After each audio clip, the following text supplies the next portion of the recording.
Hello and welcome back to Federal Flash, the Alliance for Excellent Education's video series on important developments in education policy in Washington, D.C. in 5 minutes or less. I'm Philip Lovell and I'm joined by Nikki McKinney.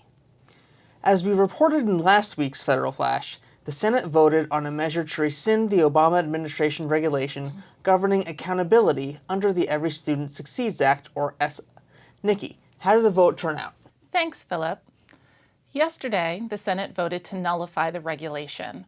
Republican Senator Rob Portman joined all Democrats in voting against the resolution, which passed by a single vote. Because the House passed the measure last month, it will now go to President Trump, who has already indicated he will sign it. In response to the vote, Alliance for Excellent Education President Bob Wise said that states need, quote, clarity and certainty, not confusion from Congress, end quote. Wise added that the Senate's vote to repeal the accountability regulations discards important safeguards and opportunities to ensure that all students are making progress. Going forward, Wise said that the Alliance hopes that states will, quote, continue to use the regulations as a roadmap to help ensure that their plans give all students access to an excellent and well-rounded education, end quote. What does this lack of regulatory structure mean for states? Accountability plans are still due to the department on the April-September timeline that was originally established by the Obama administration. Per a letter from Secretary of Education Betsy DeVos to chief state school officers, the Education Department will be issuing a revised template for consolidated state plans on Monday, March 13th. Thanks, Nikki. It's important to remember that even though the regulation has been revoked, the statute still stands.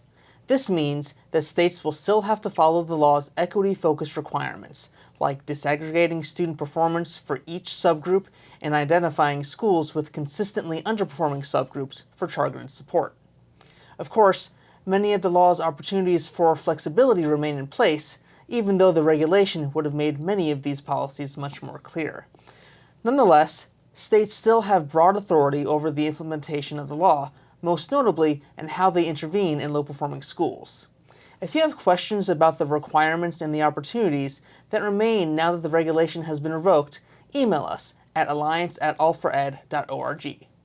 As the Senate debated the accountability regulation, the Senate Commerce Committee held its first oversight hearing of the year with the Federal Communications Commission, or FCC.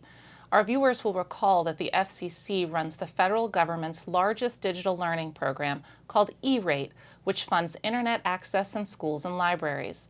It also funds the Lifeline program that can support home internet access. While most of the hearing focused on issues not directly related to education, the committee's leading Democrat, Senator Bill Nelson of Florida, was quick to raise concerns regarding the FCC's actions over the past few weeks on these programs. Just in the last few weeks, threatened the expansion of broadband into the homes of low-income Americans by limiting the effectiveness of new Lifeline program reforms. And the fourth thing, in the last few weeks, formally rescinded an FCC staff report detailing the implementation of the agency's comprehensive E-Rate modernization effort that sent shockwaves through schools and libraries across the country, which are worried that you all are going to try to upend this highly functioning and bipartisan program. Next week, the Department of Education is expected to release its new template for state ESSA implementation plans. Also, the Trump administration is expected to release additional details on its budget proposal for the coming year. For an email alert when our next episode of Federal Flash is available, email us at alliance@allfored.org. Thanks for watching.